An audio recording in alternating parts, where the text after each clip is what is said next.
Listen, I needed to catch up with you because obviously we spoke a couple of weeks back ahead of that release going out about our position and the work we've been doing in the digital space, particularly YouTube.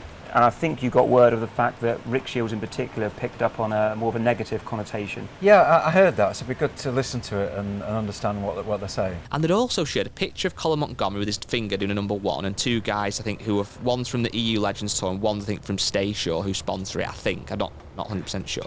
Rick has played in, I think, one of our tournaments that I'm aware of, the JCB. I believe twice, actually. Has he really? 2 years in a row at the JCB event. A little bit surprising they don't know my association with the Legends. No? Okay. Golf tours, and next to it, their subscriber count. So we'll start at the bottom. Challenge Tour, 6,000 subscribers. I mean, does the Challenge Tour exist anymore? Yeah, it mustn't do. It doesn't do. Oh no, the Challenge Tour. You're thinking of Thingy, the Euro Pro Tour. Oh yeah, sorry. Challenge Tour. Yeah, isn't that a bit surprising? Is this guy supposed to be on top of everything in golf? I mean, as you know, you've got DP World, Legends, and Challenge. So you'd think you'd know who the Challenge Tour were. No? One of the 4 brands of the European Tour group. Yeah. 6K subscribers.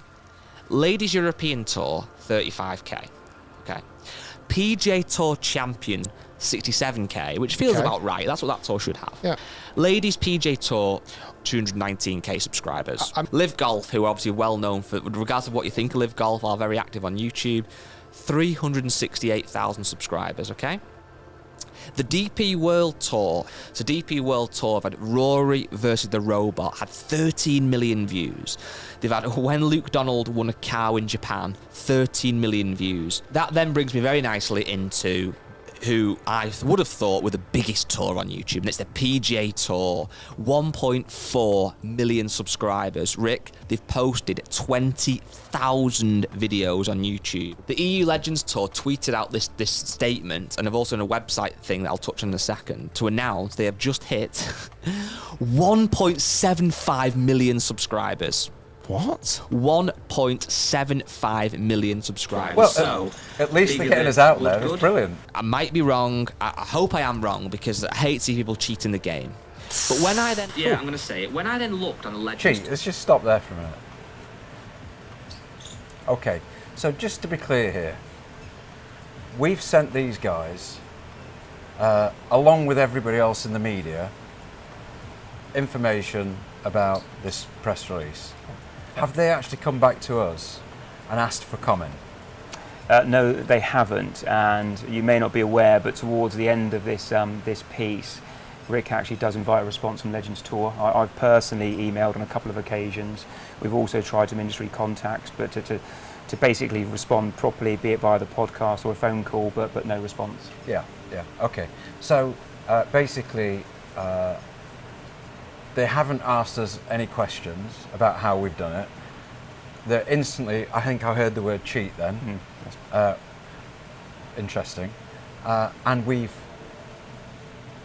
come across them and said, let's come on and talk about this then. Yeah?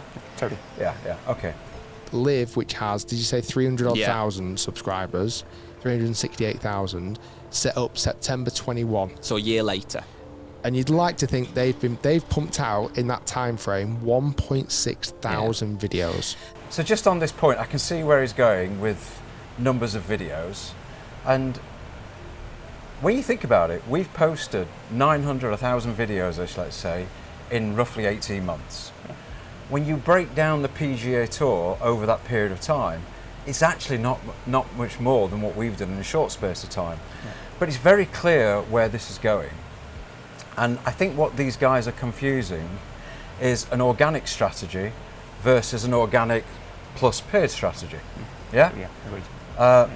And we'll talk about business a little bit more, and as we get on from this, because it's clear that they're getting very, very confused about some of the very simple things that you can do using the tools that are readily available to anybody that wants to utilise 100%. the channels. I think at the start there, interesting point, the influencers, the people with social profiles, the tours that spent that amount of time growing their fan base. Yeah. Very much based on, say, a purist, organic and viral strategy. Absolutely correct, no problems at all. But that's not to say there's not space for other techniques. The biggest video ever on the Legends Tours channel was the final round highlights, actually from an event last week, so 7 days ago. And that video's had 890,000 views. So nothing to be sniffed at, certainly in a week. But compared to the 30 odd million, it's nothing, is it? Clearly, we've got some brilliant players, people like Monty, Cambo, Woosner, these big names, which I think resonate with an audience a lot more than perhaps some of the younger guys that aren't well known. But it's not Rory McIlroy, and it's not Tiger Woods, and it's not, I don't know what he said, Rory and a robot or something. Yeah. Obviously, they're going to be massively shared things with the biggest names in golf now. That's not what we're trying to do. But let's just be clear here. What was the direction that I gave you? Yeah, we wanted video, digital content to support golf fans globally that want to keep in touch with leaderboards, what is happening tournament week on the golf course. Yeah. So when you think about that, the content that we've put out so far is pretty much in and around the tournament. Yeah. Brilliant content, but it's not the locker room stories. It's not the hints and tips and all the types of stuff that these guys are doing. That's the next part of our strategy, which will be way more shared and way more organic. Yeah? Yeah. And the point I said to you as we started to get this way of building subscribers that was working, Yeah. what did I say to you? Yeah, increase it. If the market is there, if the golf fan base is there, why you wouldn't invest to acquire and onboard those customers just doesn't make sense. Exactly, and I think this is the point for any business person out there. It's something that surprises me. As you know, I've got the largest travel insurer in the country. Yeah. Actually, we're probably in the top 6-7 insurers in the whole of the UK, right? So it's quite a big organisation. When I look at my competitors, the amount of them that have spent anything like we have spent on our marketing is minimal. And in travel insurance, we probably spend 7 or 8 times number 2 in the market. As you know, it's a significant number, 60-70 million pounds a year. So all we've done is taken the YouTube, in this particular case, tools, and optimised that and pushed it out to an audience that is very, very simple to do. Yeah. Yeah? Yeah, 100%. So why aren't these guys actually doing this? Their strategy is just solely organic. Yeah, I mean, to be fair, that's just an observation. They haven't categorically said that so far, but what's implied there is organic and viral content. I think the point you made earlier is valid though around our focus around tournament week. We have great relationships with broadcasters, so we would give, let's say, a 1-hour highlight show to a broadcaster globally, which makes for great content on a Monday, Tuesday, Wednesday evening. Yeah. But golf fans, if you're, we saw that recently, like you say in Scotland, there are 4 Ryder Cup captains, major winners. Yeah. Clients or fans in Argentina that want to tune in to see how Angel Cabrera's doing. Yeah. Want to see that video content via YouTube alongside the leaderboard. Yeah. So we're just serving our audience and our customer base in a way that suits them, because we don't have a live TV production over the weekend.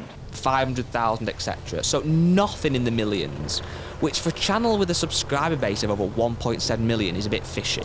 Well, let's just pick up on that. Let's just pick up on that a bit fishy. If you've got 1.7 million subscribers, and a large proportion of them, like some of the organic 60, 70, 80,000 views or whatever, like the KJ Choi one, that's actually a significant percentage of that audience that are organically looking at stuff. Yeah. Considering it's not Tiger Woods and it's not the massive shareable content. Yeah. It's absolutely normal. 100%. Yeah. And knowing where this is going on the discussion around paid, and to be fair, it's not a scoop in the fact that we did reference that in the release. Yeah. A mixture of organic and paid strategies, so it wasn't new news. Yeah. But things like the KJ Choi is a great example. The Senior Open from Carnoustie, as you say, that winner moment interview, 2 minutes or so, 60, 70,000 views and growing by the day. And this is the thing that I think that these guys who are building these audiences, perhaps purists in a sense of organic, if we would have sat there and waited organically, they're probably right that our subscriber base would be at the lower end of that market. But what we've done is we've found a way to get an audience that's a genuine golf audience in different geographic locations around the world, primarily around when we are at our tournament weeks. Yep. Yeah. That then gives a number that a sponsor can look at, which is genuine. right? And my thing to you when I saw that we got this was get to that number one spot. What I didn't say was get to that number one spot in terms of the amount of overall views. Yeah. Because let's be clear, we are the Legends Tour. It's a brilliant business and brand, but we are not going to compete at the moment with Tiger Woods and Rory 100%. McIlroy, so we're not going to do that. Yeah. But my one point to you was get to that number one KPI of the most subscribed. The fact that they're talking about it is brilliant, right? And it gives us the opportunity to debunk what they're saying. Yeah, yeah. I think if you stand back as well, that brief button, there's a lot of untapped countries where nobody's doing anything with. This week we're in India, 1.4 billion population, a sports mad nation. Yeah. And what's happening with the media here? It's been phenomenal. It's gone absolutely mental everywhere, hasn't it? I mean, to have TV coverage, back page of the Indian Times, that message, and people following our social channels, because we aren't televising this weekend. If you want to see it, come to our digital platform in a state to see it. Exactly, and obviously the highlight show that will come out next week. Yeah. Very quickly, on that top video, I'm seeing it's got 890,000 views. Yeah. 17,000 likes. 0 comments. Not a single comment. In 890. Just explain that strategy, because I don't think I agreed with you with this. No, I think you don't. I think, to be fair, change of thought is needed from our end. I think you've got to be big enough to go, probably wrong. We, because of the global sort of nationalities and languages that we were dealing with, we took a decision a few months ago to turn comments off. On reflection, that is probably the wrong thing. And I think that's the wrong thing. I think we need to switch those back on. But that clearly solves that one. A younger demographic, a younger audience. Just on this point about audience, Keith, because yes, there is an untapped over 50s market that we are absolutely aligning with and going after. Yeah. But when you actually look at the audience that's engaging, quite a lot of it is a bit younger as well, isn't it? Yeah. Which actually surprised me. Yeah, it's funny, and they referenced earlier, I mean, some of the tours, they're doing some amazing work, and I totally agree, DP World Tour, one of the teams in this sort of leading this space. But you look at the Monty Hotel Inspector piece they did a few years ago, absolutely brilliant bit of content, because people in their 30s, 40s, you know who Monty is, you know that 2010 Ryder Cup moment. So all those followers feel about right what the Legends Tour should have. And just on this point, they're absolutely right. Look, in business, it's very important when you get something that works, that initially you focus. Focus, focus, focus. I said to you, get to that number one spot. If we can keep that strategy working, at the acquisition costs it was costing to find a golfer who is looking at this content, I want you to go there. So that strategy, the strategy on the rest of the channels, is all organic, is that correct? Yeah, 100%. Purely organic. Yeah.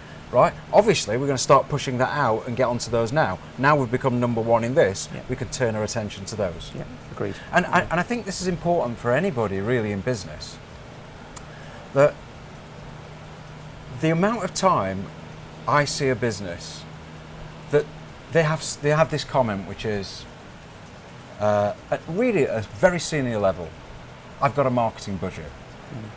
And my instant reaction to that is, why would you limit the money you would spend to acquire a customer? Yeah. So I would be saying to these guys, if they are purely organic, and I would be very surprised if they haven't used some of these tools. Maybe they've not found a way to make that work. Yeah. But ultimately, what you've got is you've got a cost of acquiring a customer, right?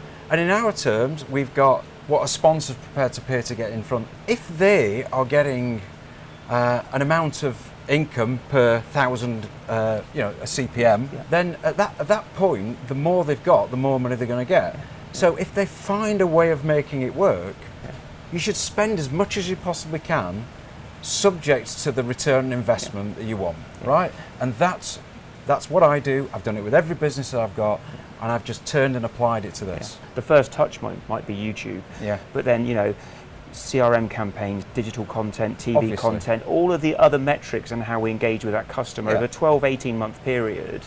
That customer then viewing content, buying a ticket to come to an event, playing in the experiences. And obviously they're looking at this in its individual form, but across the whole of this year, for example, the total reach that we will have got will be around... We're on track for this year to be, last year 85 million, I think we'll have 100 million reach globally. 100 million reach, and how many people directly on the website? These are individual clicks or might be returning customers? Yeah, so a typical tournament week, we'd have like something like this, we'd probably have 100,000 unique customers on the website. Yeah, so when we turn up now with these legends, it resonates in places like India, Vietnam, and now how we are global. I mean, this business is a global business. Yeah.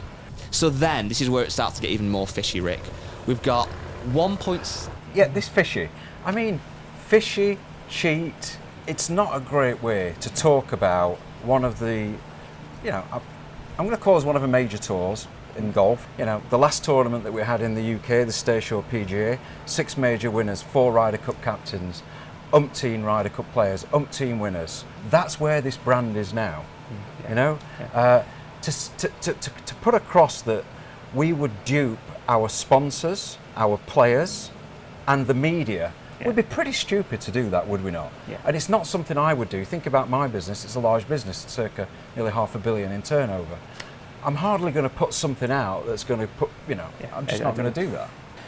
You know, we've used legitimate tools and platforms that be Facebook, you know, Meta, YouTube in this context, Google AdSense, provide to any business, whether you're an individual or corporate organisation on a global scale, how you distribute your content or acquire customers by simple paid techniques is a more than legitimate process. I'm slightly surprised they've even alluded to that, because at the start they say, look, you know, YouTube and digital, we are the experts in. Exactly. But they're not recognising so far the fact that these are basic entry-level digital marketing techniques. But how can somebody like Rick Shiels, who, let's face it, has done a brilliant job in golf, right? He's done a brilliant job. But obviously we've engaged with him because of his social audience. Yeah. So he's monetising his social audience just in a different way, right?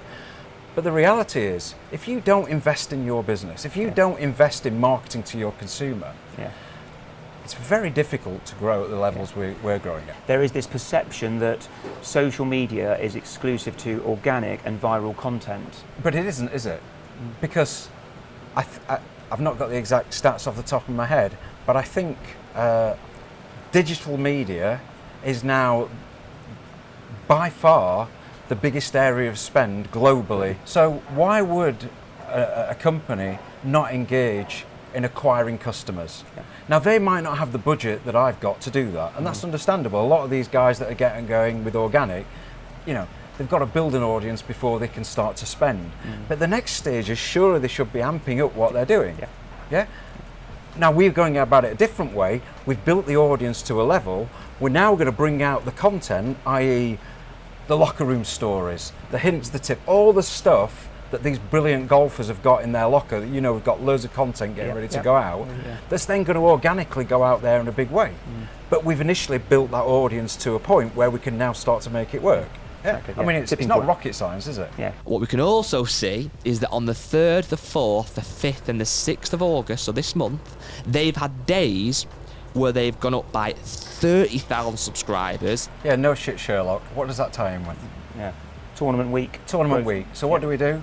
The week before a tournament, we start to amp it up, and tournament week, and that's when we spend our money and get a return. So what they're insinuating somehow is that we've gone out and found a load of spam bots or whatever it is. But let's just be clear. Didn't YouTube give us, when we got to the million, a plaque for $1 million that we held up? Okay. I would think that YouTube, when they do that, do a certain amount of due diligence to know that what they're offering, when they put this out there as an award, they're making sure that that award stands for something. Probably in the region 5,000 in a day. They might have had more than that. I think here, though, that what they're doing is comparing apples and pears. These are completely different businesses. They are building an organic audience with their organic strategy. We've got some organic, but we've got a media budget to go and acquire customers. Completely different. They're just saying the same thing again and again. Is there anything else? So what I would say I'm not saying... No, I think you're right. There's a lot of repetition there. The bit I struggle with is why you've not communicated the legitimate free platforms that are out there that Meta, Google, YouTube offer to businesses. Think about the money we've spent to get to #1. If PGA Tour did this, it would blow us out of the water with the content that we've got. 100%. But right now, we're number one because we've got that strategy on the one KPI I asked you to hit. The Legends Tour, obviously themselves, I very much doubt in-house do all the content Well, online. let's just pick that point up. So I think where he's going with this is we've paid some agency to give us some Mickey subscribers. Yeah. Which is complete Whereas tosh. the answer is in-house with legitimate platforms that Google have provided us. Exactly, yeah. However, there is ways that you can, I believe, pay and gain subscribers. Not saying they have. Just when this goes out there, can you just put up for the audience, as part of it, a little bit of a demo as to what you can do on YouTube, just 100%. So that people know? Yeah, because it's so basic. Yeah, okay.